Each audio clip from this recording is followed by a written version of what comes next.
Welcome to the From the Shadows podcast in this very special 500th episode. And joining me, long time no see, the judge. Hey, it's good to be back. It's good to I had to come back for this one. When I found out who the guest was going to be, it's the 500th episode.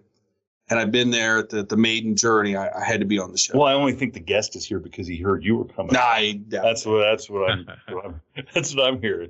So before we get started with this very special episode, I just want to remind everybody that if you're just now tuning in at number 500, shame on you, but thanks for coming. And if you want to find out more about the From the Shadows podcast, you can go visit us at our website, fromtheshadowspodcast.com. There's links to all our social media. You can get sick and tired of the From the Shadows podcast from there. And if you want to get a hold of us, you can hit the contact button. Send us your story, send us anything, even hate mail if you really, really have nothing better to do. I'll read it, maybe even on air. So go check us out there. And if you want to follow me in particular, find me at Shane Grove, author. Or on Instagram. We don't give out the judge's Instagram, but, if you're really stealthy, you can find his. Yeah. You can find his. So with that being said, it is hard to believe we're on episode 500. It really is. I mean, at least we think it's episode 500. Well, I still remember sitting in the car outside the courthouse calling you, and I said, "Hey, I've got this idea. Why don't we start a podcast?" And we literally had no conceptual idea of how to do it. Yes. And with that being said, one of our inspirations and one of the guys that we looked up to trying to figure this out, who has really been instrumental in us even still being around probably, is our very special guest, the one and the only Wes Germer from Sasquatch Chronicles. Thanks for joining us. Thanks for having me, guys. And congratulations on 500 episodes. I know how hard it really is to get 500 episodes, and it's a lot of work. It really is. I mean, it doesn't come easy, and I can think of a million more important, probably more interesting people to have besides me. But thanks for having me on, guys. I really am a fan of the podcast, so thank you for having me. No, that I really appreciate. We both really appreciate that you are a big supporter of us, and the funny thing is when. It's still funny after all. It's been almost 5 years, and there's still people that go in our community that figure out that we're doing this, and they'll be like, "Wait, Bigfoot? What do you how what are you guys talking about? Bigfoot and ghosts and all that stuff?" And then when I tried to tell them about Sasquatch Chronicles. I say this is how the comparison is. Like, Wes is the Tonight Show, and we're like the Wayne's World on Channel 9 Aurora. Yeah. I wouldn't say that. But. And the truth is Wes's Sasquatch Chronicles is the gold standard. Yeah. When it comes to paranormal, podcasting. It's an unbelievable platform that Wes has created. We're big fans, and I had the privilege of being able to go on Wes's show and tell my Dogman story, which really catapulted our podcast from this fledgling little thing into one of the at times top podcasts in small European nations. We can't walk anywhere in Slovenia. Oh, those guys in Slovenia. Of course, I don't even know where Slovenia is. I think we were number 3 in Iceland there for a couple of weeks. So, but if it really, in all seriousness, if it wasn't for Wes helping us springboard this, we wouldn't be where we are today. And we may have just given up on this project, this hobby of ours, and just walked away. But big shout out. Thanks, Wes, for giving us the opportunity to grow our brand. Yeah. No, you guys are too kind. I'm not so sure it's deserved, but thank you guys. We know our struggles to get to 500.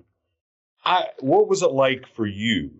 So we know, and some of our listeners know that you had an experience that, inspired you to do this. Yeah, inspired you to learn more. So how did that, like any good superhero, what was your origin story? You talking about the encounter? Yeah, the encounter, and then what led you to kind of say, I want to learn more? And how did you have the guts to start podcasting? Well, the encounter, I wouldn't say I really believed or didn't believe in Bigfoot. I never really gave it that much thought. Woody, on the other hand, my brother, I know he was pretty skeptical. He's like, that thing's not out there. And we'd been hunting all over, Washington, growing up and that sort of thing. And so I'm very compassionate when I hear hunters say, well, I've hunted everywhere. I've never seen anything. I get it. I completely get it. I can't give them a hard time about when they say that because, I was there. But the actual encounter, what happened was, it's kind of a long story. People asked why we were out that night, and my grandfather died of cancer, and then 3 or 4 months later, my father died of cancer. And it was during that week that he had passed away. And Woody had come over late one night and sent me a text, asked me if I was up. And Woody and I are very different people. I tend to wear my heart on my sleeve. Like, if I'm in a bad mood, if I'm in a good mood, I'm going to give it to you straight. And Woody is more like very stone-faced. Like, he's not going to tell you how he feels. He'll show you rage or anger, but other than that, he's not going to show you much. So he came over that night, and I could tell he was, we were going through mourning. I could tell he was, going through a tough time as I was. And I said to him, I don't really feel like going out to a bar. I don't feel like, I just didn't feel like being around people. I said, do you want to go for a drive?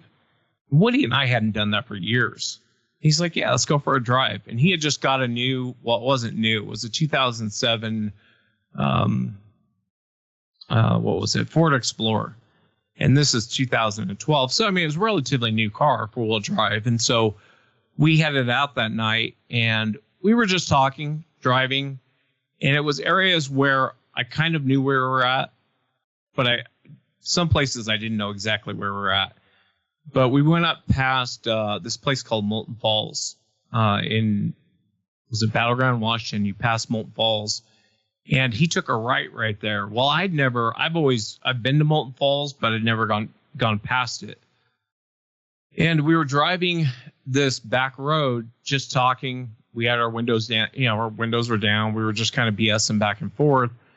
And the road kind of went to a split. And I know in Tony Merkel's film, you'll actually see what I'm talking about. But the road went into like a Y, to where you could either go up the hill or kind of go around. And he ended up going up this hill. And at that time, I didn't really know where we were at because I'd never been there before. And it was no longer pavement. It was dirt. And we start going up this, in this whole area of heading up there, you have to be really careful because there's, what am I looking for? Potholes that are from the runoff from Yakult Mountain, the water runoff. The roads deteriorate really bad. And so we're taking our time kind of, navigating around these potholes. And we come up kind of to the top of the hill, and there's another branch off, but it's not really a road. I'm sure at one time it was. It was more like a very large game trail. And he stops at to go down this game trail. He puts it in 4-wheel drive. And I kind of had a weird feeling, like as we were pulling up, like I couldn't put my finger on what was wrong. But I'll come to that in a second. But I just had like this odd feeling, like something's not right. And so he comes up and he's about to go down this game trail. He puts it in 4-wheel drive, and we start arguing. And as brothers, Woody and I argue a lot about a lot of dumb stuff. And I'm telling him at this point, it's about 2 a.m. And I'm like, listen, I don't care if it's a new car. I don't care if it's 4-wheel drive. I'm not 16. It's the middle of the night. And the last thing I want to do is get stuck out here because we have no cell phone service. And I don't know how far back we have to walk before we actually get cell phone service. And so we're arguing back and forth. And Woody's like, nah, it's fine. So he jumps out of the car or out of the SUV. And the moment he jumped out of the SUV, I had like this weird fear come over me, like we were in danger. Something was very wrong. And it started to dawn on me that it was dead silent out there. Like so quiet, you could have heard a pin drop, which is odd for the forest because, you know, it's not quiet at night, but there was no insects. There was nothing. It was like, it's so, I can't even explain how quiet it was, dead silent. And I felt like we were being watched. So I started yelling out, Woody, get back in the car, get back in the car, get back in the car. And I know what he's doing. Basically, the reason why he got out of the car, he's going to go look at it and go, oh, no, it's fine, and come back, and we're going to go. And so he comes running back to the car, and he's like, what's wrong with you? And I'm like, just listen for a second, man. Like, it is dead silent. Something's very wrong here. And if it didn't bother me so much, I probably would have never said anything to him. Because whenever you say something like that to your brother, and there's nothing that would cause the fear, he's going to break your balls for the next 2 hours. You know what I mean? Mm-hmm. And he's like, yeah, you're right. It is dead silent. And we're kind of parked at this weird angle. Like, he had started going down, but he stopped when I told him I didn't want to go down this hill. And we have our windows down still.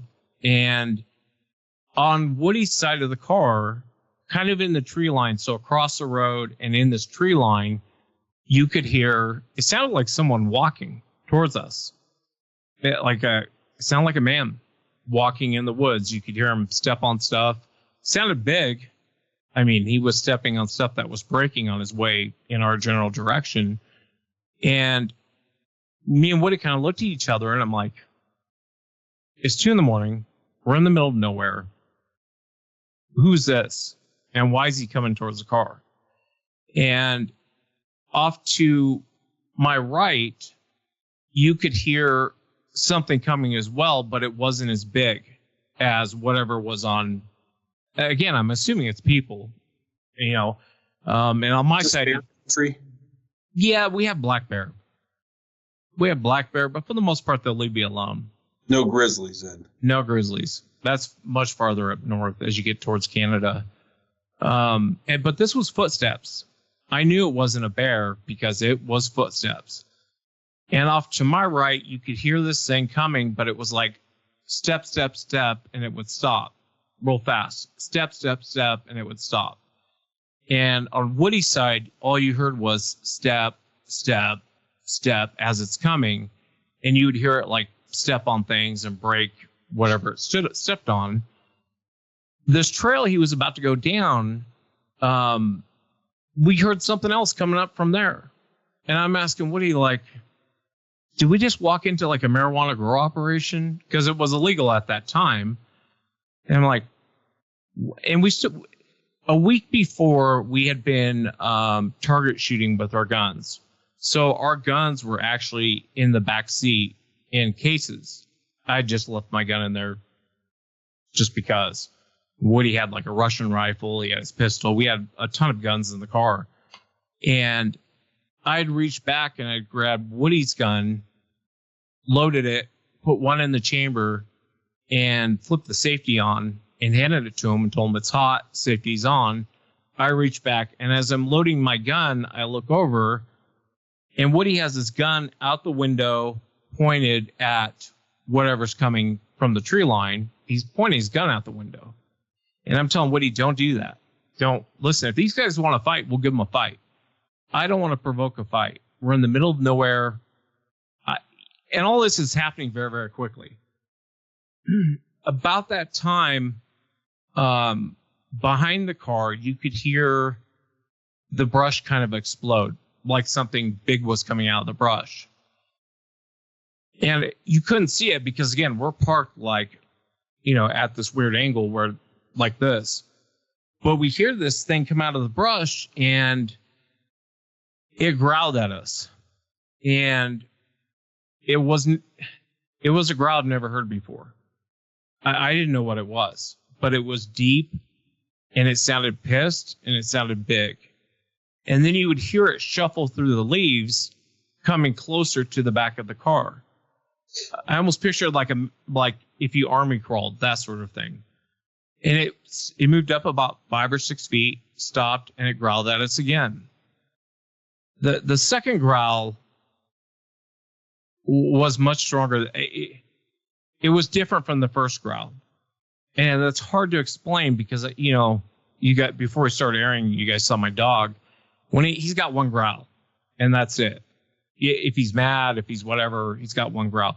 This growl changed. This growl was more angry, more pissed off, and louder. And it moves up like 5 or 6 feet more, stops, and growls at us again.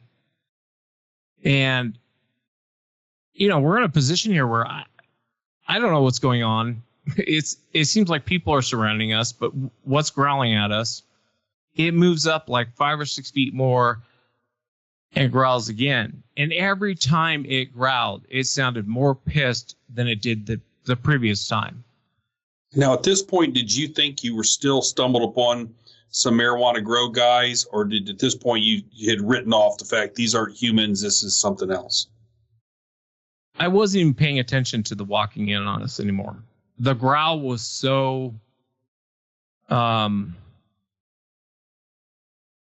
that fourth growl I felt that growl in my gut.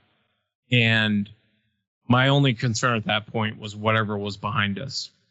And I knew we were still being surrounded and they were coming in, but I didn't know what this thing was behind us. It wasn't a cougar.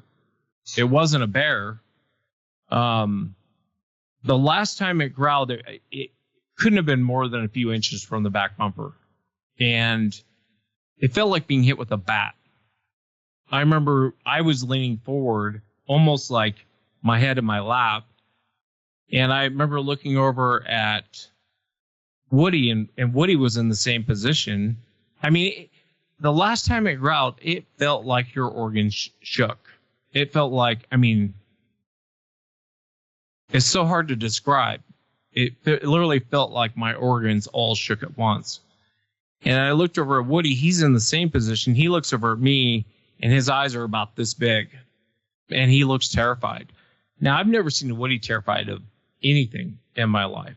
I'm surprised he's still alive because he's not scared of anything. And I said, start the car, back up, and do it, go do it slowly. And I really had to pause for that moment because I thought we're going to hit whatever's behind the car because I know it's behind the car. So he backs up and he pulls back out onto this main road, this dirt road, but we're faced the opposite way that we came in. We're faced like we're going to leave. And he only drives maybe 20, 30, maybe 40 feet, and he stops. And I start cussing at him. I'm like, the hell are you doing? Let's get out of here. What are we doing? And he looked over, and it's the only time I've truly seen Woody terrified. Truly terrified. And he pulled his hands off the wheel, and his hands were shaking, and he said, I need a minute. I can't drive. And I knew what he meant because I don't think I could have driven us out at that point.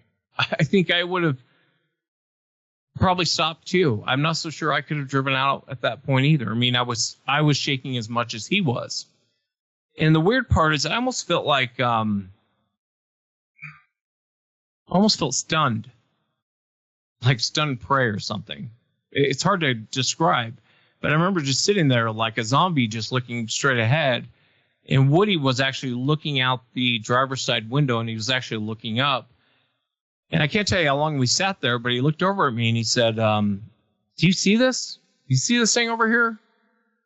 And I was like, what? And I kind of leaned over, on the driver's side, and I remember looking up, and it was kind of an outline, a little bit more than an outline, but I can't tell you what its face looked like because, it was still dark, but there was enough light to really see it. And this thing had its arms wrapped around the tree and its legs wrapped around the tree, almost like a bear hug. And it was shifting real quick, almost like someone on drug or someone who's done drugs. That real shifty, people get that real nervous. That's what it was doing. And it's almost like it was trying to get a look at us. And I just sat back down in my seat and I was like, you talking about the thing in the tree? He's like, yeah, what is it? And my only answer was a monkey. I mean, it was bigger than like a chimp. It was about my size. I mean, it was big, but it didn't really look human. It reminded me of a monkey. And Woody's like, a monkey? And we both look back up and it's gone. Now that tree was probably, I don't know, 10 feet from the car, 15 feet from the car. We should have heard that thing come out of that tree. We didn't hear anything. And, you know, it was just so, it's hard to really recount it. I mean, I can almost see it going back and thinking about it. But almost immediately after that thing disappeared out of the tree off to my right, and keep in mind, our windows are still down. Sorry if I bumped the mic there, guys. Our windows are still down. And off to my right, just up this little embankment that I'm right next to, and just inside this tree line, you could hear this thing breathing. And it was raspy. It would breathe in just as hard as it would breathe out. And it truly reminded me of a sick bear. And I even told Woody, I said, what is it? Is sick bear over? You know, like, we start having this conversation now on my side of the car. And I'm looking down. It's almost in the same position. Imagine you're in a passenger car. You have the passenger side mirror. It's almost diagonal to where I'm hearing this thing. So I'm kind of, the passenger side mirror is in my vision. Behind the car, and I caught a glimpse of it in the mirror. I can't tell you the shape of it. It was so fast. It was like it ran behind the car and then took off. And then came back, ran behind the car, and then took off. And at that moment, I was honestly thinking, like, okay, you're scared. Your brain's playing tricks on you. You're not really seeing this. I'm trying to calm myself down because I really don't know what the hell is going on at this point. And Woody had leaned over and said, I think we're being surrounded again. Something's behind the car. And my heart sank because I honestly had almost convinced myself that it was fear. My mind was messing with me.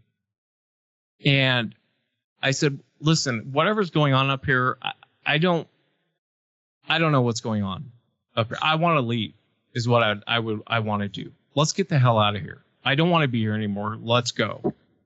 Woody's like, you're right. So he goes to take off, and not far from the front of the car, this thing steps up. So there's just an embankment off to my right. And it's come down a lot. It's eroded a lot since 2012. I know when Tony was up there. But back then, that embankment was like a 5-foot. I mean, you don't step off this embankment. You don't have to jump off this embankment or walk up it. And this thing steps off this embankment in front of the car. And it was the biggest thing I'd ever seen in my life. I mean, I didn't know what it was. It kind of looked like a man. There were features about it that weren't man-like, that were more ape-like, but for the most part, it was kind of man-like. And even at this point, I'm not thinking, oh, this is Bigfoot, because this thing looked nothing like Patty. But this thing steps off this embankment, and it takes 1 or 2 steps, and it turns its whole upper body to look at us. And this thing is massive. I remember just looking at the shoulder. I remember just being so focused on the shoulders, thinking, I don't know what this thing is. But it took 1 or 2 more steps. It stopped, and it would turn its whole upper body and look at us. And by its posture, it reminded me of a guy in a bar who wants to fight. That's the whole body demeanor I got off this thing. Like, this thing wants to fight. And I didn't want to fight. Now, keep in mind, we still have our guns in our hands. We hadn't taken our guns and put them away. We still have our guns in our hands. Both of us shooting this thing is going to accomplish nothing but pissing this thing off. So it walks across the dirt road, and it goes, there was kind of this broke tree. So it walked to one side of the road, on Woody's side of the car, I guess I would say, the driver's side. It walks over, And it walks behind this broken down tree, and it just stands there. And this tree had to have been 8 feet up. And it's not hiding. This thing isn't trying to. We're still seeing it from the chest up. It's just standing there. And Woody's like, okay, we're out of here. I'm going. And I'm like, no. This thing was so big, guys, that there was no question in my mind. It could have grabbed the side of that SUV and flipped us with us in it. And there's nothing we could have done about it. And it came back out. So Woody doesn't decide to go. I'm telling him not to. It comes back out in the middle of the road, and it kind of just stands there looking at us. And then it gets down like you would see an offensive lineman get on the line. Has its butt in the air, has its arms down, and it started pumping its butt like it was going to charge us.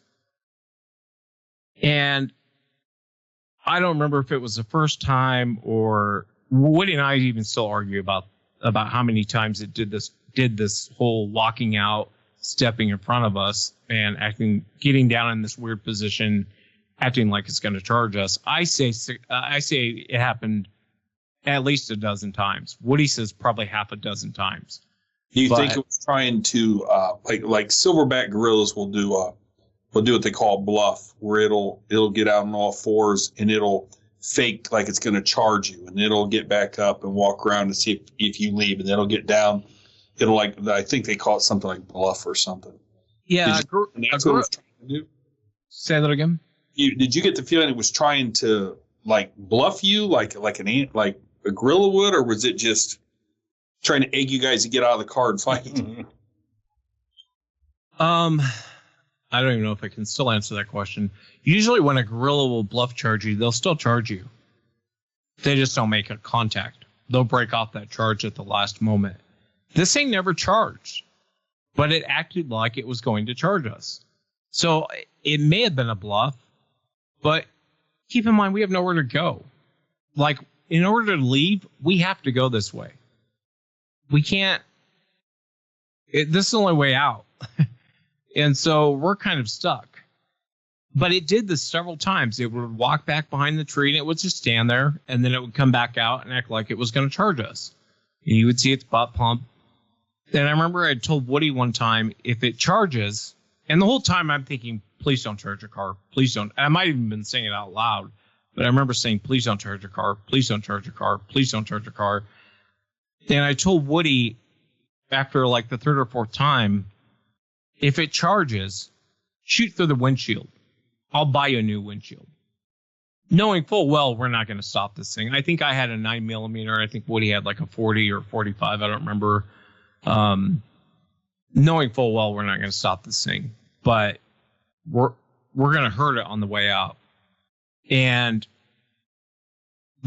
so it would do this constantly. It would come out, go back, come out, go back.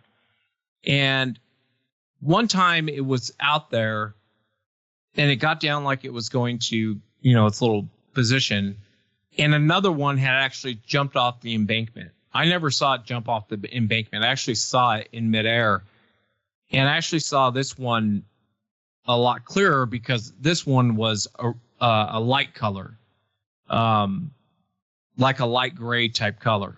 Woody and I argue about that. He said it was white and I'm like, no, it was light gray. But it was lighter, but it was built very different from this one that was in front of us. The one that was in front of us was King Kong. This white one, and I remember both of us saying, I won't cuss on the show, but there was a lot of swearing. I just remember being in shock and being like, oh, I was surprised by it. And it was built more like a female runner. It didn't have the real big, bulky shoulder. It reminded me of a woman runner, that sort of build, like a female runner. It lands in the middle of the road, bounces off of it like it's a trampoline, and goes off into the bushes, and it's gone. It literally bounced off that road, like that road wasn't hard. And the big one stepped out in front of us, and I'm thinking, okay, here we go again. But he's standing there facing us, and he collapsed. It's the only way I can describe it. He collapsed, and he got down like, if you would have blinked, you would have missed him getting down. It happened that quick. But he's almost like in a position, and I know what he said, like a spider, and I agree with him. It reminded me of a spider. His arms are out, his back legs are out, and he's crawling on his fingertips and his back toes. And he never turned his side to us in that position. He crawled out for a second, hung out for a second, and then crawled off into the bushes, and he was gone. And I told Woody, go, go, go, go, go, go, go. Let's get the hell out of here. Go, go, go. And we go racing down this mountain. Now, keep in mind, coming up, you can't do more than like, I don't know, 25 miles an hour. You know, if you go screaming up this mountain, you hit one of those potholes, which are everywhere. You can blow a tire out. We must have been doing 70 miles an hour coming down this mountain. I'm surprised to this day how we did not crash. But after the encounter, it took me a while to figure out it was Bigfoot. Because in my mind, we just run into monsters. I honestly didn't even think Bigfoot. I thought we had just run into monsters. I didn't know what it was. That big one, he went from like, I'm telling you, his shoulders had to have been 6 feet wide. And he went down to like a B. And he was jacked. Completely jacked. The other thing I noticed when he came out onto the road, their knees aren't where our knees are at. Their knees are actually down like where our shins are at. And he had a weird walk. It was not a normal walk. His arms were, you know, just below his knees when they were hanging down. His arms were huge. He had his head wasn't that big. His head should have been bigger. He kind of looked like a cartoon character. Everything was exaggerated about his appearance. Well, almost like you would draw a character, character of something.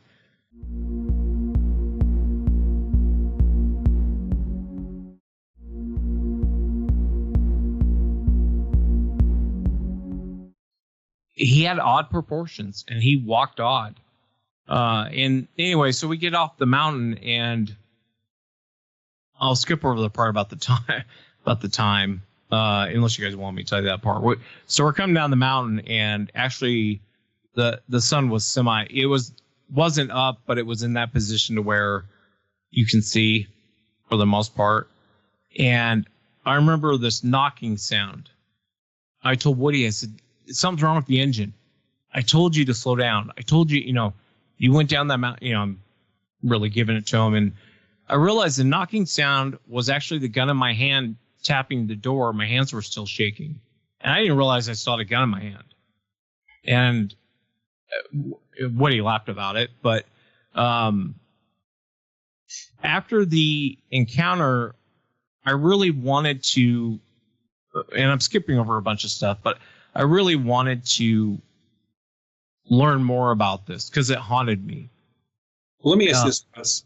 Yeah. So when I had my dog man encounter, the first thing I did when I saw it, I did not think werewolf, because that's not werewolves. That's not what werewolves look like in Hollywood movies.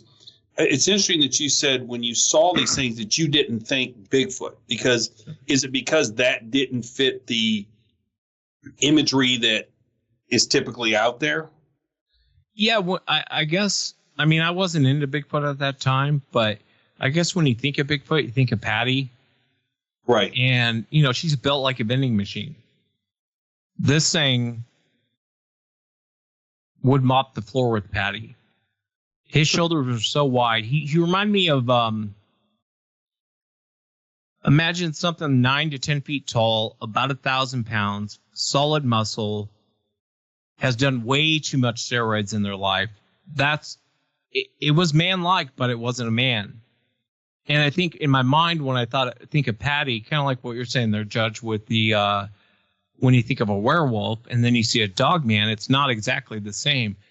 When you think of Patty, she's kind of built like a vending machine. She's kind of sluggish. She's kind of like taking her sweet time getting across the creek. She stops. She looks back. This thing was nothing. This thing, I had the feeling this thing wanted to fight. And thank God that it didn't, because we would have lost that fight. Both of us. Armed, not armed, we would have lost. It's the thing that struck me when you're describing it, and you said it was almost it didn't seem real, like cartoonish. Yeah. Everything, like the female one jumping and just boom. that like is a cartoon getting down on all, like I could almost hear the, like, was it from the Looney Tunes, like Scooby-Doo tingle, like as the fingers go by.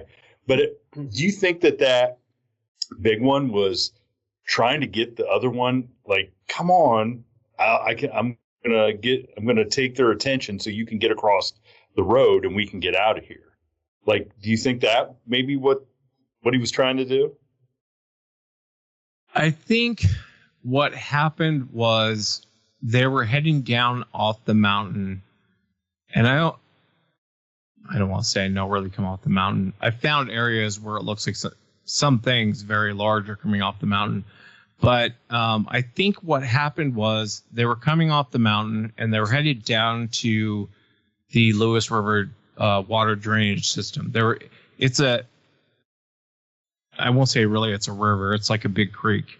And I think they were headed down that way. And I think when we had just pulled up, we had cut them off from going down there. And I think the large one, I don't know if the word alpha is correct, but the large one was making sure everyone got across. So you might be right, Shane. Because the moment that whatever that other one jumped across the road, he came out and did his Scooby-Doo spider crawl. Yeah. And then we didn't see him anymore. He crawled off into the bushes and he was gone. What's shocking is that the size difference between the gray one and the big one. It's, and I've always wondered this about, are there different, like, interspecies difference between Sasquatch? You know what I mean? I would think there'd almost have to be. I mean, because, and they happen to be hanging out the same place and time. Or is the alpha male just so much bigger than I assume that the gray one was probably a female. I got and it's weird you say that because both Woody and I got the impression it was female. I can't tell you why. It's not like I saw breasts or I just got the impression it was female. Woody says the same thing. And she was big. She was bigger than me, but she wasn't built like he was built by any means. He was massive. Yeah, sometimes I go down to the Columbus Zoo and you go to the gorilla exhibit and you see the male silverbacks, how big the shoulders and their biceps are. And then you see the females and their shoulders are nowhere like the males. Yeah. Like it's more slender. Well, and the only, now my daughters took steers to the county fair. Okay. And so to go out there and mess around with steers that weigh 1,500 pounds. And they, a steer, when you go to the fair, is only like 2 years old. So it kind of feels, it's like a calf and they want to play. And they're not like built like bodybuilders, but they're just this huge mass of muscle. And when they just bump into you, I mean, you think you're done. You're done.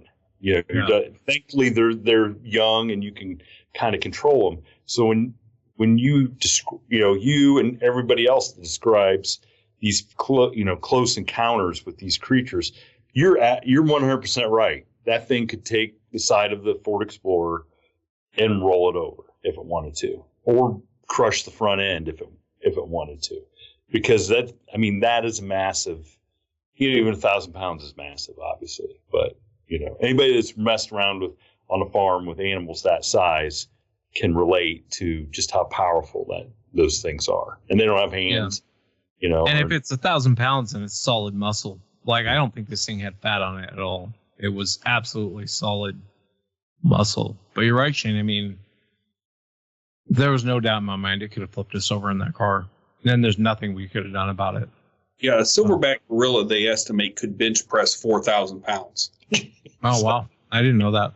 That's, statistically, they estimate that a silverback gorilla could bench press 4,000 pounds, which is just insane.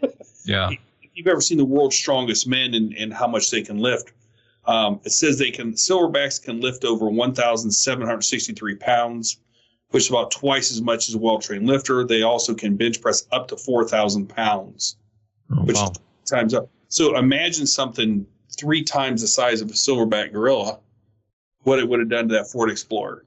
Yeah. So they'd still be picking you guys out of the middle. It's a good thing you didn't shoot, probably. Yeah, I really didn't want that fight because I knew we weren't going to win. So I really wanted to. And it was some weird standoff. I think if we would have shot, I don't think I'd be here. It's kind of like F around and find out. It was one of those moments, and I wasn't willing to find out. I didn't want to find out. But to answer your earlier question, Shane, that's kind of why I started the podcast. When I started, there was 2 Bigfoot podcasts. And the Bigfoot podcasts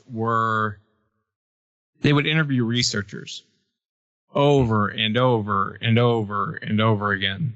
Same, and they'd recycle them. Now we got so-and-so again, and it's like, well, we just heard this guy a month ago. And that's really why I started the podcast. I was like, I don't really want to talk to researchers. And I don't really want to talk to authors. I just want to talk to people who, so I don't feel insane. I don't feel like for a moment in time, like I had a stroke and like I'm actually legitimately insane. I didn't see what I saw. And I really wanted to hear from other people. And that's kind of why I started the podcast. But I didn't mean to cut you off, brother. No, so you answered that question. So how long did it take then for people to start coming forward and feeling comfortable? Because you're talking 2012, it's 2024.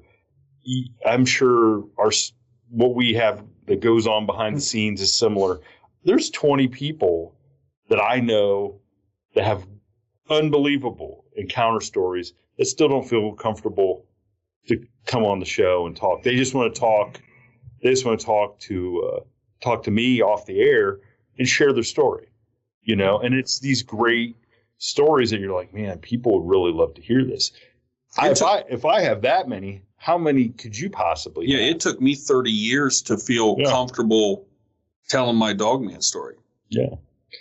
So I mean, how long did it take before people started feeling comfortable I'm going to tell this guy that I don't know on this new medium, which was podcasting back then, that I'm going to tell him my story and hope that nobody laughs at me. Yeah, it took a long time. The first year we would play encounters and talk about them because we couldn't get anyone to come on the show. And then eventually one guy came on, then another guy, another person came on, that lady comes on. And after a while, when other people who've had experiences realize, I'm not goofing on anyone, I'm not making a fool out of anyone, then they would start to come forward. But it took a long time to answer your question. It really, because there wasn't a show like that. Because all the other Bigfoot podcasts, it was researchers that wanted to be on the podcast.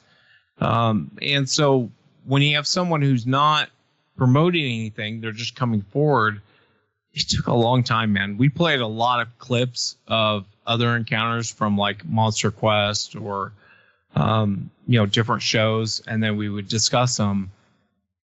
I can't tell you how long it took, but it took a long time. Did not happen overnight.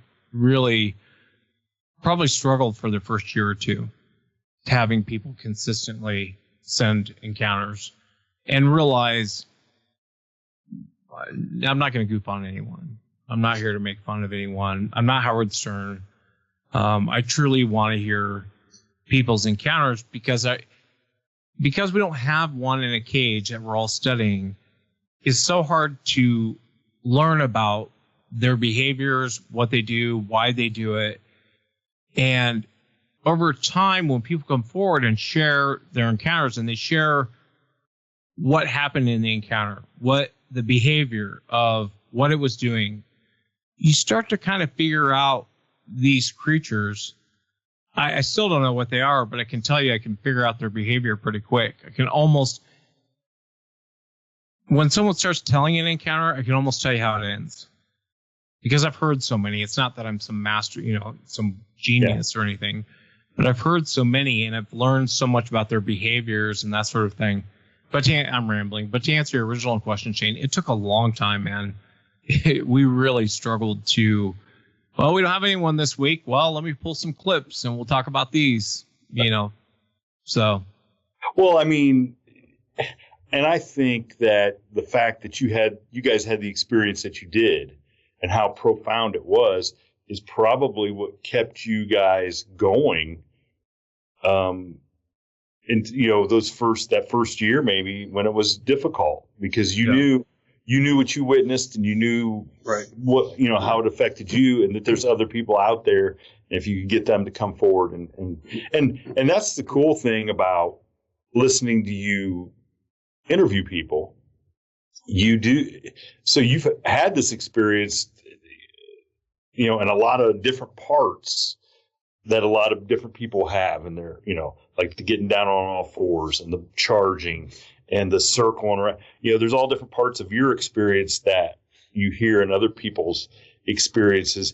And I think, now when you know that and you hear how you interact with guests and how compassionate you are and understanding, well, that's why, because you yourself were there, scared out of your mind with your brother, and you can totally relate to that. I think the big part is that you had somebody there with you that could say, hey, I saw what you saw. You're not crazy, or, and like with my experience, it was just me. And then you start second guessing yourself. Did I really see what I thought I saw? You know what I mean? And that's one of the reasons why it took me 30 years to come forward and say it, because there was nobody had my back. Yeah. Yeah, and you were pretty young when that happened, were you, Judge? Were you in high school when that happened? 15. It's like 15. 16, 17, 15, 16, we're in there, somewhere in there. Yeah, so, who was I going to tell? And there was, and there was no social media. There was no internet. I couldn't go back and Google anything to find things. And there was no way to connect with people. I think we talked about, Grover and I've said lots of times, our whole experience with paranormal was, in search of with Leonard Nimoy, or the book fairs at school when, Scholastic Reader, when you could order books about Bigfoot and stuff like that. The Bermuda Triangle and stuff. And Loch Ness Monster. But I had no, what's interesting is when I saw the dog man, I had no frame of reference for what I was seeing. And kind of like with your situation is, you're seeing something because you really weren't into the Bigfoot field. You had no frame of reference for what you were seeing. Yeah. Like you said, I thought I was seeing monsters. Never thought, oh, this is Sasquatch. Yeah. Yeah, it felt like monsters. It really did. And it's one of those things, I remember even after, and you're right. I mean, I feel for you, Judge, in your encounter, because young guy out there jogging and you come across this thing and it's like, what do you say? I saw a werewolf. People are going to think you're crazy. Yep. But and the funny thing is that the next night, and we've told this before, the next night we're around the corner, playing poker, like down the road, like the road that he crossed, okay, and jumped into Smitty's pool. Smitty's pool. I mean, we're literally like a mile down the road playing poker in high school in the garage, and he's telling us like this whole story. Like, what do you guys think? But not going to the extent of this is what I saw, because we would have been roasted. I'd have been roasted. Those guys would have made fun of me. But all those guys still to this day remember that next night him telling the story. Yeah. And so yeah, I mean, we knew the next night something happened. We didn't know what it was. We were like, you saw a deer, it was a deer or something in the, and so, but yeah. And back then, especially, you didn't have many Bigfoot shows to go to in 2012. There was nothing to go to in 1987 or 06 or whatever. 85, 86. And the thing about it is there was no platform for me to go on and ask somebody what I saw. There just was nothing. I mean, could have wrote a letter to somebody. Yeah, who? I mean, literally, it was. I remember in junior high reading The Hounds of Baskerville, Sherlock Holmes, and thinking, okay, is this something similar? Arthur Conan Doyle. Yeah, I mean, is this something similar? You got these devil dogs in the moors. But what I really appreciate Wes doing was giving me the opportunity to go on and tell my story in a non-judgmental fashion. And the thing that really, it kind of irks me sometimes, that's why I don't read comments, is I've been on shows and people will pick your story apart. Yeah. Oh, well, this and this and that. I'm like, nah, dude, you weren't there. You know what I mean? Yeah. You can pick my story apart all you want, but you weren't there. Yeah, never read the comments. Yeah, I learned my lesson. Too hard on the soul. So then as the podcast started to grow and more and more people came out, did you continue to go and out in the field and search for more answers, or were you content knowing what you knew and just hearing just being in the studio like me? Just being in the studio. A few times I went out. I went out to the Browns property. I actually investigated a few encounters here in Washington. I know down in Texas I went out with those guys a couple times. So I still went out, but I don't know if I'd want to run into it again. You know what I mean? When Tony was here and he went up and shot his movie, we went up to the location of where it happened. I didn't want to be there. I hate to sound like such a wimp because I would like to think I'm really not in real life, but I did not want to be there. I wanted to shoot what we had to shoot and let's get the hell out of here. They're walking around looking for prints, and I'm like, guys, it's time to go. Let's go. You know what I mean? We've shot what we need to shot. Let's go. I want to go home. I don't want to be here. And I think it's just from the fear of that night of what happened. What were you saying? So is Tony, has he had his own experience, or is he just, I mean, I don't want to act like I don't know anything about him, but has he had his own experience? I mean, he couldn't have had anything similar to what you had, or else he probably wouldn't be out there. Tony's actually had a few weird things happen to him. I won't say a sighting, but he's had a lot of really bizarre things that have happened to him. This monkey sound surrounding him in the woods, and he couldn't see what it was. Back when he was doing the encounter, or where I had my encounter, they were growled at and couldn't figure out where the growl was coming from, but it was a real deep, guttural, angry growl that should have been right there, and they couldn't figure out where it was at. But as far as the sighting, I don't think Tony Roscoe Merkel has actually had an encounter. Here's the thing that baffles me, and I'm a studio guy, and having had an encounter, and Shannon LeGros asked me if I'd want to run into one again. I said, no, I don't want to run it again. But it's kind of like this. If I told you, hey, we got a 40-acre woods out here, and somebody turned a wild chimpanzee loose in there, and I want you to just stalk through this woods at night with a camera and a microphone and see if you can find this chimpanzee. Well, it'll rip your face off. Yep. And a chimpanzee is a fraction of the size of what a Sasquatch is.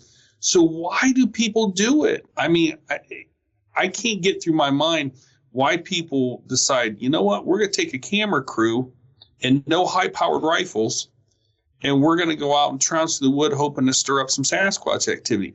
To me, it just seems nuts. I mean, because, like I said, if I told you there was a 30-pound sewer rat, you wouldn't go out there for fear of a 30-pound sewer rat. So why are you going to go out there with a 1,000-pound, 1,500-pound,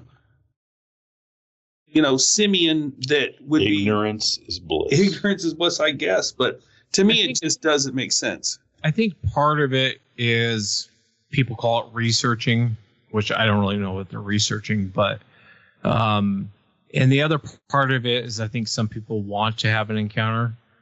I remember when I was in Texas, I went out with a bunch of researchers, and we were in this area, and it was the first time I'd really heard kind of the Sierra sounds. It really wasn't exactly like the Sierra sounds, but it was that same kind of mumbling gibberish that they do. And in this area, the guys were telling me, oh yeah, they're in this area. And these guys would take me to areas where they absolutely were in these areas. And we were in this area one time. It's probably one of the last times I went out. I mean, I could tell you about the Browns properties, but we're down there in Texas. And on our way in one day, we stopped. They show me the area during daytime. We take off, and we're like, oh, we forgot something. So we turn around, basically head right back, and there's a tree across the road. That tree was put there. That tree didn't fall. There's no trees along the side of the road. Something actually put this tree, and it wasn't like, it was a big tree. I mean, it took 3 of us to move it, but it was actually placed there.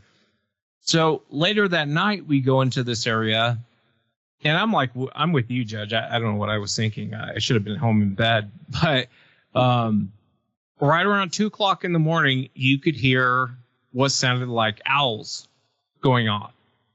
Big owls going off. And they're like, oh, shh, it's Sasquatch. I'm like, it's owls, guys. You guys are insane. And the more I listened to it, the more I realized that sounds like a pretty big owl. And right across from the area where we're at is this farm. So it's about 2 o'clock in the morning.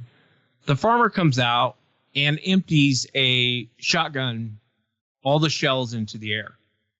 I'm thinking, God, I hope, I don't, it's too far away. I don't think he's going to hit us, but it was close enough to woke you up pretty quick. You're like, God, I hope he's not firing in this direction.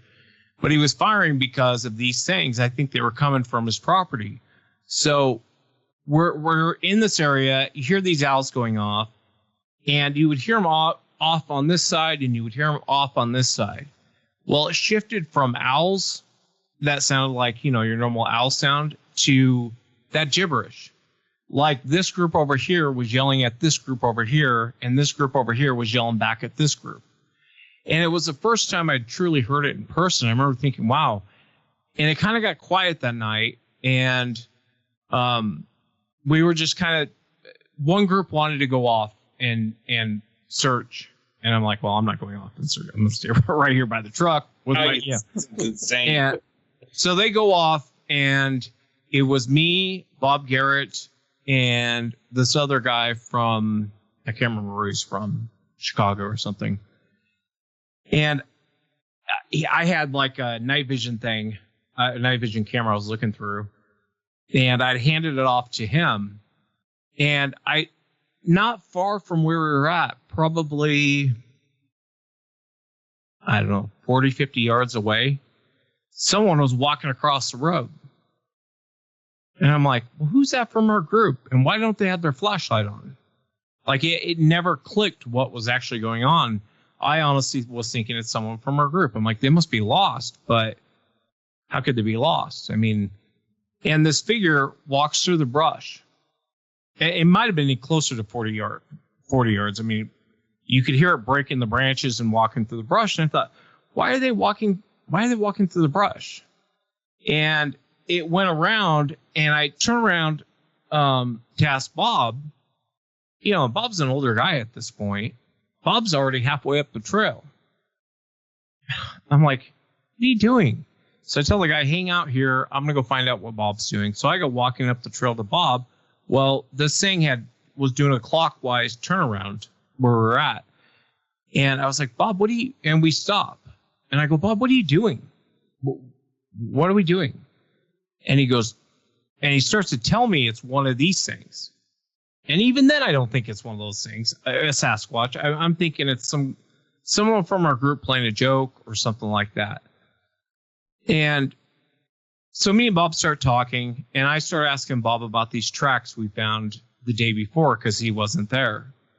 And I said, yeah, they appear to have like 3 toes or something. And it looks more like a dog track than it does really a Sasquatch track. And you could still hear this thing breaking branches kind of, and it's at a distance. It's not like it's right next to us, but you can hear it going through the brush. And you hear this boom, boom, boom, boom, boom, boom through the air, like that helicopter sound. And I was like, I knew it was a log coming. It was that sound of a helicopter thing coming. And right in front of us, this log hits, but it hits a tree. If that tree wasn't there, it would have taken my head off. Because the next day we actually tried to move that log, and it was a heavy log.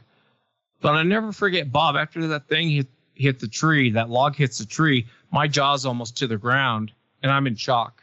And Bob looks over at me and goes, "Where did you guys find those tracks?" I've never seen someone so cool, so calm. And I looked over, I was like, "What? What's your question?" But yeah, real calmly, he's like, "Well, so where did you guys find those tracks?" And so I have had other things happen, but it's more like glimpses, that sort of thing. But to answer your question, Judge, I have been out, and there's been other things that have happened, but nothing like that encounter that night. And I don't really go out a whole lot anymore. Yeah, it just, to me, why am I going to put myself in a situation where I could have my head knocked off by that log, like you get through at you? Yeah. I don't know. And I guess kudos to these guys that are brave enough to do it. Yeah. But it's not going to be me. I don't have any desire to be a field researcher. I got to be honest with you. I'm not really sure how much you could really find out. Well, I mean, you might be on tracks, and you might find a bedding area, but did Sasquatch make that? Maybe, maybe not. I've been in the woods, my whole life. Have hunted, have hiked, have all kinds of. And in all the years that I've done that, I've never once seen a coyote in the woods, and there's thousands of them around here. Yeah. So even if I wanted to go try to find coyotes in the woods, I'm not going to find them. You know what I mean? So this, I guess I don't got to put a kit in it just the right. Oh, I'm sorry. Yeah. I shouldn't. So this whole thing of, hey, we're going to take a camera crew and go tromping through the woods, and we're going to stumble upon and actually get real evidence of a Sasquatch. I think it's just not practical. Yeah. So Wes, now, this is a question. This is the question you ask everybody. What they think Bigfoot is. So I want to ask you that based on the fact that thousands of interviews, well, except for that missing number 1,000 interview. Yeah.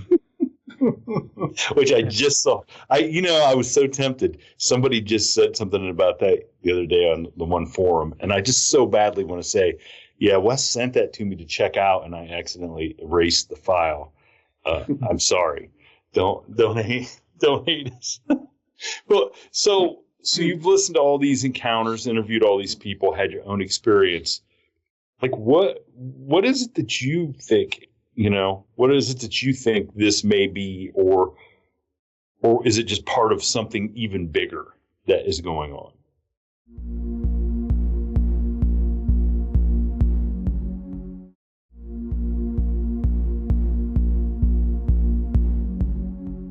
I'm kind of careful on giving my opinion, just because I don't want it to become everyone's opinion. I'd rather hear what people actually think. I know with the there was a time, and I can actually prove this. I remember one time, me and Woody were sitting down one night having some drinks, and I said, I think there's different types of these things.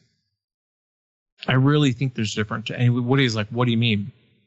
I was like, when some people see these creatures, they see, they describe it almost like a great ape, like a gorilla or something like that. But then there's other times where people are seeing something that's more like a chimp, not so much like an ape, but built more like a chimp.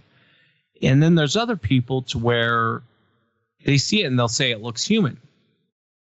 I was like, there has to be different types of these creatures. And I remember talking about it on the show, and it just got the Bigfoot community took it and ran with it. Well, type 1 is this, type 2 is this, type 3 is this, type 4 is this. I don't know if there's 4 types, but there could be 20 types. There could be 1 type. There could be 10 types. I don't know. It was an observation based on eyewitness testimony that threw me for a loop, because why do some people say it looks human and some people say it looks more like a great ape, like a gorilla or that sort of thing? And so there's these weird descriptions you'll get from people. And what I started finding is, and this isn't completely black and white, but depending on where you're at in the United States, you might actually run into a certain appearance of one of them. I don't even want to say types anymore. But well, to your point, I think like when we talk to Stacy Brown, what he's encountering down in Florida is not similar in size to what you encountered in the woods that night. It doesn't seem like to be the same thing. Yeah, skunk apes don't appear to be nearly as big. Yeah. Yeah, and I kind of have a theory on that. I think part of that is adaptation. But to answer your question about what I think they are, I really don't know. When I very first got into this, I was a hardcore ape guy. And I didn't want to hear any nonsense about paranormal stuff going on. I didn't want to hear anything about... and it was a very arrogant, smug, ignorant view, because I haven't witnessed that. Therefore, it doesn't happen. But what I can't figure out about Sasquatch, A, no one can catch up with it. B, it seems for the most part to be very aggressive, very intimidating, but rarely does it kill anyone or truly hurt someone. Sometimes they have an appearance of an ape. Sometimes they have an appearance of a human. I've heard where eyewitnesses have said, what I saw was like an African-American guy. Didn't really look like anything like an ape. And then you get into some of the weird stuff.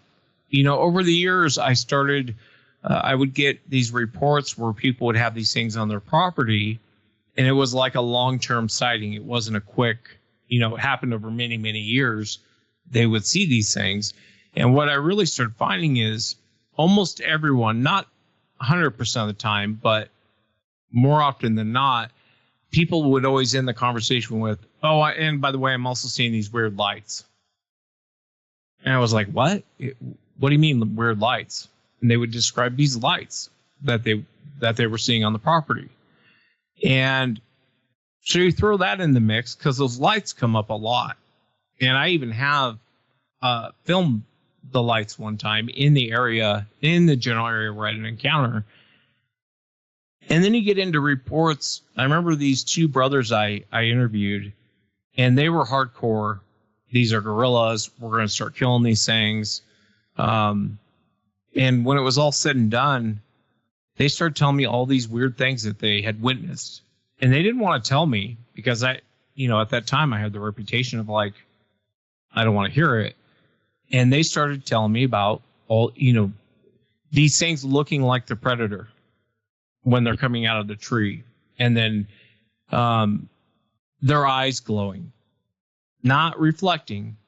I've talked to many hunters where I'm sure I've offended most of them, where I would say, you sure those eyes, you sure about that? Sure that wasn't reflection? Sure those eyes were glowing?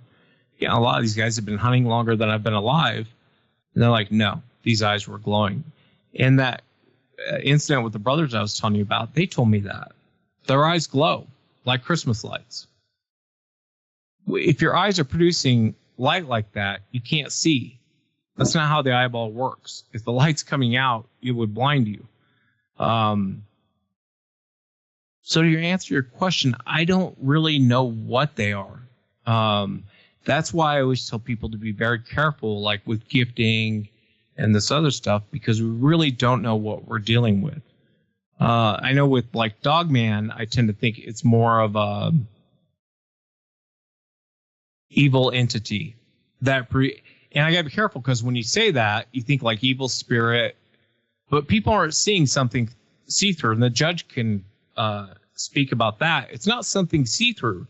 People are seeing something very physical, a werewolf, very, very physical, that appears that it could hurt you if it really wanted to. It's not a ghost. It's not see-through. What's weird about Sasquatch, too, is, you get reports of their tracks disappearing. And I used to think that was nonsense, too. I remember I would always say, well, these people must be mistaken. They must have jumped off onto something else or jumped into a tree. And so therefore the tracks appear like like it vanished. But in reality, it went on. And I remember this one guy had sent me, he told me the whole encounter. He was in his cabin. He had seen this creature and it was walking in snow. And he started following it.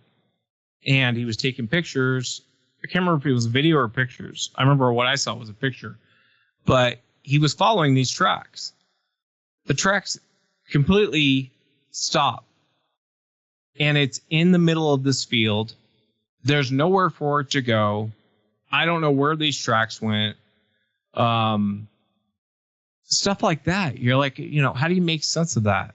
So, I know that's the greatest non-answer you've ever heard, Shane. But to answer your question, I really don't know. There's too many weird things that go on with Sasquatch. I don't think it's a North American primate. I don't believe that for 2 seconds. No, that's a fair answer. When we were interviewing Linda Godfrey on our show, we started talking about Dogman, what it was. She hit us with some stuff that just totally changed my perception on whether or not this was just a undiscovered canine type creature, which is way hard to wrap your mind around. Yeah, but she hit upright walking canine. Yeah. She hit us with all these orbs and all this crazy stuff that just blew me away. And so then you have to sit down and rethink everything that you believe in. And the tough thing is that there, Bigfoot, Dogman, there's 2 different camps. And some of these guys are really, really in that camp. And if you try to say, suggest otherwise, they get pretty offended. So. Yeah. Too many egos. And when I hear, and I won't say their names, but there's, guys here in Ohio. Tony Merkel? Not Tony Merkel. He's not in Ohio. We wouldn't let him in Ohio. Anyway, but when you hear these guys that are like, if you say it's anything but a primate, then I don't want to hear it. But when you start, because we talk, to people about ghost stories and UFOs and you start exploring that stuff and the different realms of experiences people have that are not just regular physical experiences. And then you start considering what Bigfoot or Dogman could be. It all kinds of flows together that these things all touch each other in some way. And I don't think that you can just dismiss everything and say, this is this, this is this, this is this. There's people and they experience, like you can go to a house that's haunted. Somebody's they're going to experience it all different ways. Somebody's not going to hear anything or feel anything or sense anything. Somebody's going to capture a EVP. Somebody's going to see something move. Somebody's going to hear a knock. There's different ways people perceive things, and why is that? And I kind of think of Wes as like Socrates. And I'll tell you why. Socrates, who's known as the greatest Greek philosopher of all time, he went to the oracles, and the oracles said, you are the wisest man in all the world. And it's like, why? And the answer ultimately was because he admitted that he knew nothing. Yeah. And so he invented the Socratic method of just asking questions. And you kind of remind me of that in that you ask questions, you don't claim to know everything. Mm. And that, that Socratic method and the whole thing with being wise enough to admit that you don't know. Yeah, I appreciate that. That's real kind of you.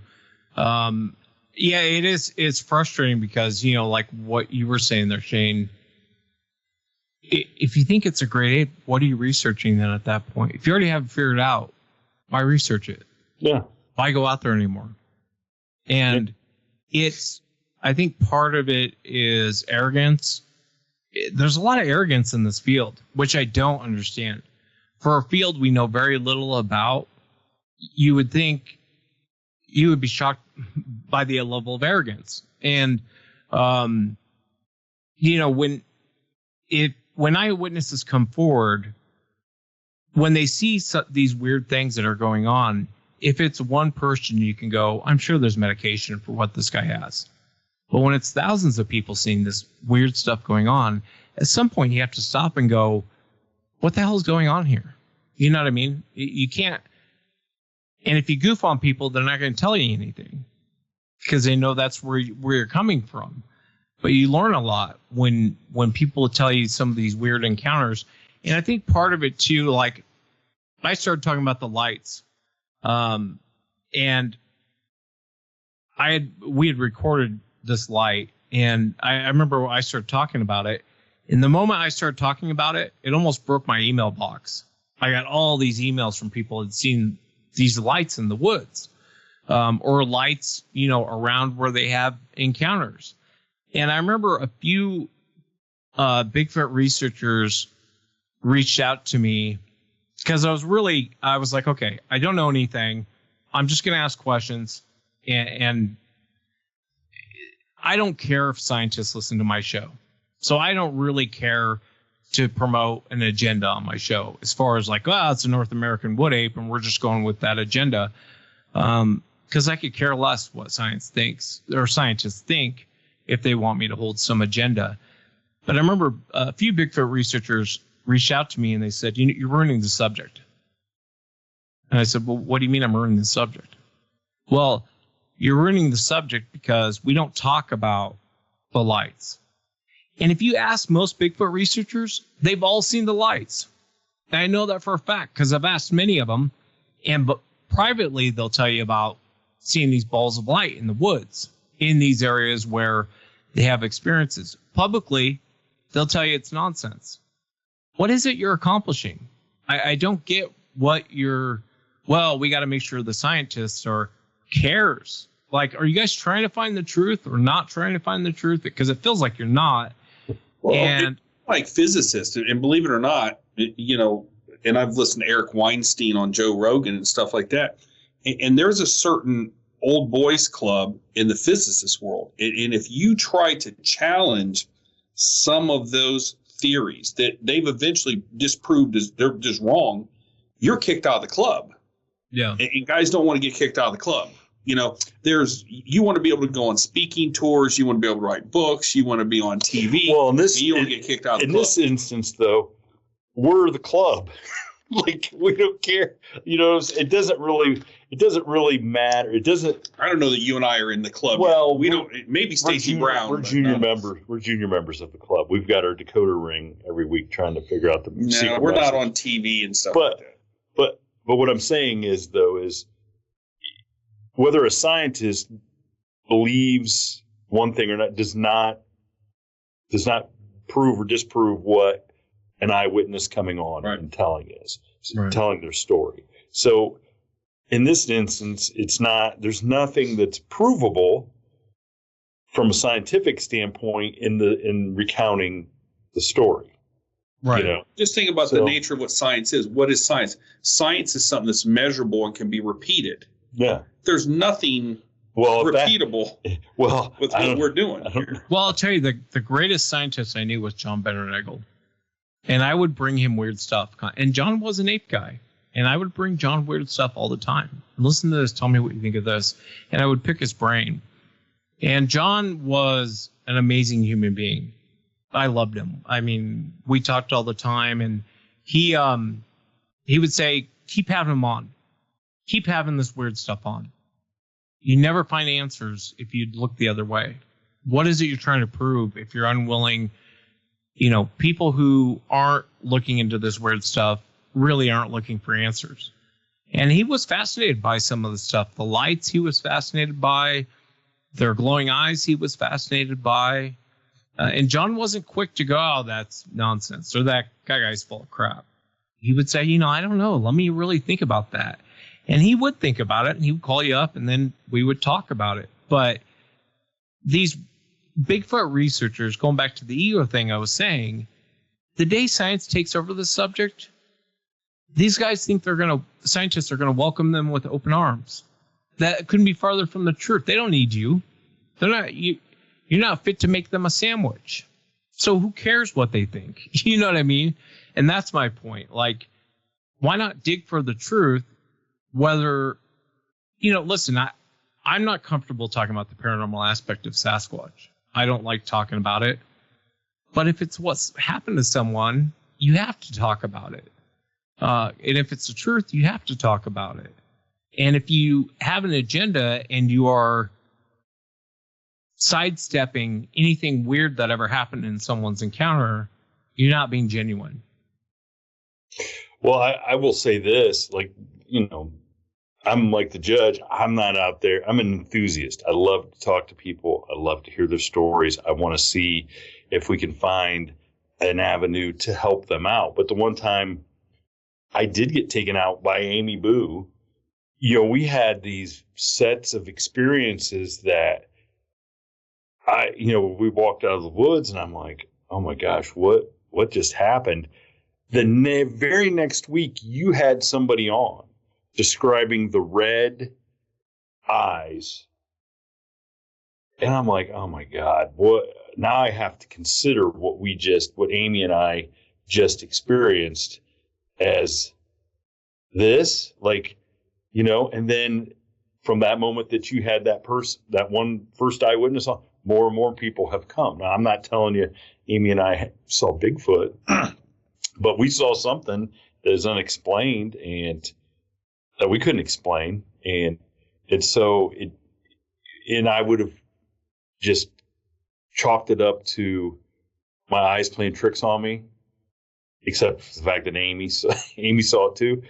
If you hadn't enabled somebody to come on and tell an experience they had that was a little bit left of center for what, Bigfoot supposedly.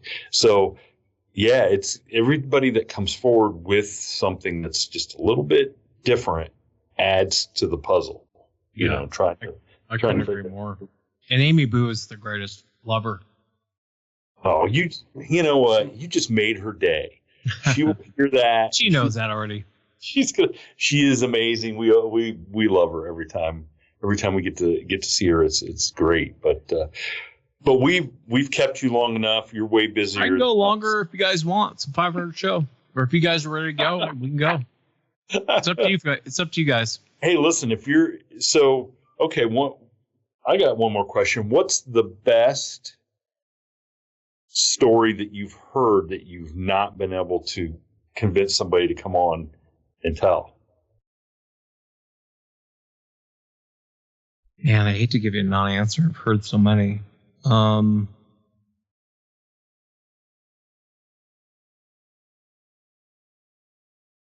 like going through the Rolodex. I should write some of this stuff down. There's been so many. It's so hard to give you one. I've heard some weird stuff for sure. I will say the best story I ever heard you tell was, I think, on Brent Thomas's show, was the gentleman who was dying in Australia. He was yeah. And he told about the giant over in Vietnam, or the giants. What do you like? I know that's not the only giant story you've heard. What do you make of that? The giant stuff, I don't know. When I hear of these, I guess they're called mountain giants. They're not Sasquatch. They appear to be men, but just very, very, very big men. I remember one time I talked to a hunter from Alaska, and he didn't want to come on the show, but he was telling me about this encounter, and he said, there's he was on one ridge line. There was the other ridge line across from him and kind of a valley separating them. And he was out there hunting, and he goes, I don't know if it was Bigfoot, what I saw, but, and he really wasn't into Bigfoot, and he didn't want to come on the show, but he starts telling me about how, he saw what he thought was a man. It was wearing animal skin loincloth, and it had a spear. And he said it was as tall as the trees. And I was like, what? And he was like, yeah. He goes, this guy was about 3 men tall. I mean, he goes, this thing was huge.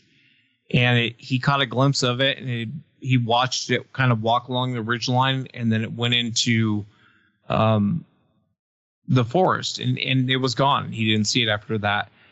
And I kept asking him, well, was it hairy all over? He goes, not really. Does it really look like a very, very, very big man? There was really nothing animal about this guy. He was just huge. And so I don't know what to make of that. I've had a few guys on from Afghanistan, soldiers, that have seen that. I'm really not sure what to make of that. I don't know if it's the return of the Nephilim. I don't know if you guys buy into that or not. But if it's something coming up out of the earth, that's why we don't see them all the time. I know the Solomon Islands have a long history of giants. The natives and non-natives have seen them, and they would kidnap people. And I mean, I won't bore you guys with all the details, but the Solomon Islands, underneath it is this network of cave systems. And the natives would say they would come up from these cave systems, snag people, drag them underground. And what's weird is there's even when World War II was going on, there's Japanese soldiers that wrote in their diary about seeing these giants and how they were coming up out of the earth. Wow. And so it's not just the natives. There's people modern day that would see them. And when you see the cave systems underneath the Solomon Islands, you could hide a civilization. You could hide a whole civilization underneath this Solomon Islands. But there's reports even up until this day of giants. But it's got a long history of these giants. And they weren't talking about Sasquatch. Or you talk about the Lovelock Cave with Sarah Winnemucca. I thought for the longest time they were talking about Sasquatch. I don't know if you guys know that story or not, but what's that? Yeah, I don't. Is that the Native Americans was it New Mexico area battled against these things and eventually? Oh, they built a fire. Is that the one where they tried to burn them out? Yeah, it was in Nevada, and that's where Winnemucca, Nevada, comes from. It's from Sarah's family. She was a Paiute princess, but they would, and she wrote about it in her, in this book, and tells the whole story. And before they found the Lovelock Cave, I would assume most people read the story and thought, these natives are crazy. You know, what's this woman talking about? And for the longest time, I always thought that was Sasquatch that they were fighting. And I contacted the museum down there. And I spoke to a relative of hers somewhere in the Winnemucca family tree, but they were like, no, this wasn't Sasquatch. These were red-headed giants with 6 fingers, 6 toes, and which Sarah says that they had, and they would eat people. They would hunt the natives and eat them, and they got tired of it. And we talked about this on the After Dark show, Tony and I did. You know, the Paiutes filled the front of this cave, lit it on fire, and started shooting arrows into the cave. You want to kill giant? That's my kind of party. The Paiutes, I'm with you guys. You know what I mean? Well, how do I sign up? Dogs and giants. Well, no, that's how people will take out a whole groundhog. They'll set their dens on fire. They run out. You shoot them. Yeah. No, I'm not. I've never done that, but I've known people that have. So to answer your question, Shane, I don't know what they are. I think it's something like the Paiutes were seeing, or what the people were seeing on the Solomon Islands. If you read most ancient texts, biblical and non-biblical, it says the giants would return. And are we seeing that now? I don't know. But there's a lot of weird sightings of people seeing things that are not Sasquatch, that appear to be men, but much larger. You know, the thing about it is, you can't get mainstream media to cover any of that. They just won't. It reminds me of the story of the Lusitania, which is the ship that the Germans sank, American freighter that was got us into World War I. And the German submarine that sank the Lusitania. There were survivors in the water, and they're floating around. And they described a giant squid was coming up and pulling people under the water. And so the survivors are telling the story, and no newspaper would run with it. No newspaper, because giant squids were things that missed. They were things that sailors made up. And so then fast forward however many years, oh, wow, giant squids are real. Yeah. Yeah, it makes you wonder about a lot of things. I mean, there's a lot of weird stuff out there. But yeah, anyway. Yeah, I mean, and the giants go along with the little people. The little people stories. Oh, the evil gnome story that we had on is one of the most fascinating stories. Yeah, the evil gnome story. The evil gnome story. Which was crazy because the one family experienced it, and then was it 2 generations later, another family experienced it. And the guy researching it talked to the one and figured out they were talking about the same house. They were talking about the same house. And connected them. Like this these evil gnome with the hat, the red hat and everything. And as stereotypical as you might think. Yeah. And his philosophy is from his research is it's the same with giants. Well, those stories about giants, you got to believe people saw those. And that's why they wrote it. It's the same thing. They saw gnomes, they saw trolls, they saw dwarves. If you go over to Iceland today, they're still, they'll stop a road. They'll stop the construction of a road until they bring in a ferry expert to work out some sort of deal with the Fae in order to go through it. And you can goof on them, I guess what you say, but they're diehard believers because of the history that has been written down and passed down. Like, look, there are people that saw these things, experienced these things. Yeah. Which leads to the Native American records of their experiences and interactions with Bigfoot or whatever they want to describe it. That to me is some of the real solid evidence and proof of whatever is happening now. Is real. Sorry, that's my dog. Yeah, I'm just glad that we were able to get you on the show for the 500th episode. This is an honor. Yeah. To be honest. No, it was my honor, guys. Kind of going off what you just said there, Shane. If you ask most Native American tribes, the weird stuff that we talk about, they talk about, and they've talked about it for a long time. This whole paranormal stuff isn't new. There's many, many tribes that make you believe, if you believe them, it's not a North American wood ape out there running around. They got weird stuff. Their eyes glowing. Telepathy is another one. A lot of tribes talk about that. And I used to always go, well, these guys don't really know what they're talking about. Like some arrogant dick. But they're not. They're talking about a history, a long period of time of witnessing some of these things of Sasquatch that don't appear to be normal by any means. Not an animal out there running around. So it is fascinating when you talk to Native Americans about their history with these things. I can't think of one tribe that goes, it's just a normal ape out there running around. It couldn't be farther from the truth. Exactly, and it's not like we made up Wendigos and Skinwalkers either. Right. Those are, and it's like you said. A friend of mine that we went to school with, she's married into the Navajo. Yeah. Navajo? And her husband, he's like, look, I don't really want to even talk to you about this.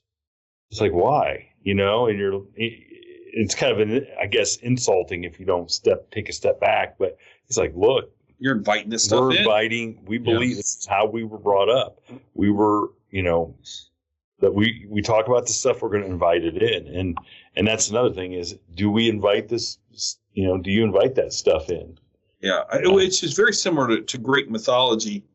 Greek mythology, there was something supernatural about the woods, and a lot of the things that they believed in and stuff like that was because the woods had a supernatural component to it.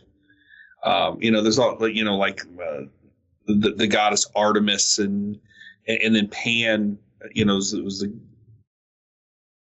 was the woodland god and stuff like that.